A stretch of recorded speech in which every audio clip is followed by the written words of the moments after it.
पापीलाई बचाउनलाई मारेको गाडेको र 3 दिनको दिनपछि चाहिँ जित भएको प्रभु येशूलाई पुज्न थालेको छु मैले भनेर मलाई चिठी लेख्नु हुँदै क्या। यसो विचार गर्थेँ, अब मरेकोहरू पनि जीवित भएको भन्दा कतै मेरो दाइले पुज्नु थालेको देउता चाहिँ जागित्र पो हुन् कि भनेर सम्झिन थालेँ क्या। जागित्र भन्छ नि त जागित्र पूजा गर्न थालेँ क्या त मेरो दाइले भनेर पनि सम्झन्थेँ। त्यस्तो हुँदा हुँदै 38 सालमा 2038 सालमा मेरो दाइ चाहिँ आउनुभयो, धेरै वर्षपछि क्या। अनि 38 सालमा आउनु हुँदाखेरि 1 महिना जस्तो बस्नुभयो। त्यतिखेर हामीलाई प्रभुको वचन बहुत सुनाउनु। म चाहिँ त्यतिखेर किराँत धर्ममा जान आँटेको थिएँ, लारुमामा थिएँ है, किराँत धर्म। दिल्लीराज चामलिङसँग हाम्रो सम्पर्क भइसक्यो, उहाँ किराँत धर्ममा हुनुहुन्थ्यो। अनि त्यतातिर मैले अब जान आँटेको थिएँ, दाइ त्यतिखेर आइपुग्नु भयो र उहाँले प्रभुको विषयमा खुब सिकाउनु भयो। अनि मैले किराँतप्रति एउटा घमण्ड गर्थेँ, म त किराँत धर्म जाँदैछु दाइ, यो तपाईँको चाहिएन भन्थे कोही बेला होइन। जान जान जे छ त्यहाँ उनीहरूसँग भगवत दिने हो, मुक्ति चाहिँ जीवन चाहिँ स्वर्ग चाहिँ यीशुसँग मात्रै छ। जान त किराँत धर्मतिर, त्यहाँ त अब नरक छ स्वर्ग छैन भन्थ्यो क्या। फेरि म रिसाउँथेँ क्या, ए तपाईँको चाहिँ त्यस्तो ठुलो देउता हो है, यस्तो डिस्कसहरू हुन्थ्यो। अन्त 1 महिनापछि उहाँ मलाई नयाँ नियम बाइबलले एउटा कृष्ण भजन दिएर जानु फर्किजानु आसनतिर। अब मैले त्यो नयाँ नियम बाइबल मत्तीदेखि लिएर पढेर प्रकाशित वाक्यसम्म लाने। अनि प्रकाशित वाक्यबाट फेरि फर्काएर हेर्थेँ क्या, उल्टा मत्तीमा ल्याउने, फेरि उता जाने भने यस्तरी अब यस्तो ओरदोर गरेर 4 पटक पढिसकेँ। 4 पटक पढिसक्दाखेरि त्यहाँ प्रभु येशूले 3 जना मुर्दा जगाएको रहेछ। हामी 3 जना मुर्दा जगाएको घटना मैले पढेँ।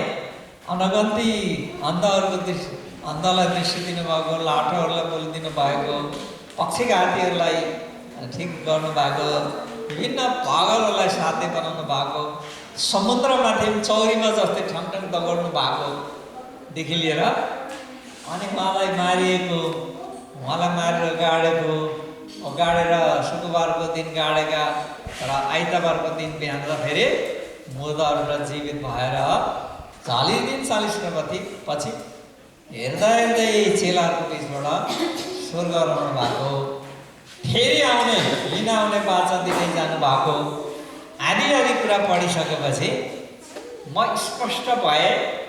अब मैले खोजेको सबै देवताहरूको पनि मालिक महाराजा चाहिँ येशू मात्रै रहेछ। मैले प्रमाण पाएँ, मैले खोजेको साँचो ईश्वर, सारा देवहरूको मालिक चाहिँ, भगवानहरूको पनि परमेश्वर चाहिँ मात्रै येशू कृष्ण हुन्छ। अनि त्यहाँदेखि 2039 साल 38 सालमा त्यो भयो। 39 साल वैशाख महिना थियो, रागा नारेर अब जोत्न जान आँटे है। त्योभन्दा अगाडि चाहिँ म अब जाँड रसी खाएर मातेर बाउ हिँड्ने, फटाइ लडाइँ झगडा गरी हिँड्ने मान्छे हो। धान नाचेर हिँड्ने चौपट्टै, धान नाच्नलाई 1 नम्बर, मेरो भोइस पनि राम्रो। अनि त्यस्तो मान्छे। अनि ठक्कसँगलाई बिहान रागा नारेर यतिर जाँदै थिएँ बाटोमा। मलाई एउटा आत्माले भन्यो, एउटा आत्माको आवाज आयो, अब म राजाहरूको राजा देवताहरूको मालिक येशूलाई नै पछ्याउने हो भन्ने आवाज आयो। अर्को एउटा आवाज आयो, त्यो आवाजले भन्यो, हे त कुल पुजारीको छोरा, किराँती होइन, जाँड रसी को खाने अनि धान नाच्ने को हो भनेर भन्छ। यस्तो त हुन्छ साथीहरू, धान नाच्ने को, रक्सी खाने को होइन, पूजा गर्ने को, तेरो बाबु ढोले हुने को भन्छ एउटा आवाजले। ठिकै छ, त्यहाँ आवाज त्यो गफ गर्दै गएँ। अनि रागा जति गएर ठ्याक्कै लगभग 10-11 बजे बाँध्यो। मेरो अहिले भएको घरको छेउमा यतापट्टि जोत्दै थिएँ, गल्ली बाटो, अहिले त ठुलो बाटो छ, पिच पहिला गल्ली थियो क्या त्यतिखेर। अनि त्यहाँनिर छेउमा जोत्दै थिएँ त्यतिखेर ठ्याक्कै राँगा रोकेँ, राँगा अड्याएर मैले एक्कासी हात यस्तो फैलाएर आकाशतिर हेरेँ, बुझ्नुभयो नि? आकाशतिर हेरेर भने यसो म तपाईँलाई जीवनभरि पछ्याउँछु ल भनेर भने क्या। एक्कासी त्यसो भने, त्यसो भन्नु साथै म त आनन्द खुसीले एकदमै के साह्रो गर्दा भयो, म त थरथरी रुन थालेँ, आँसुको धारा पुरा बग्न थालेँ।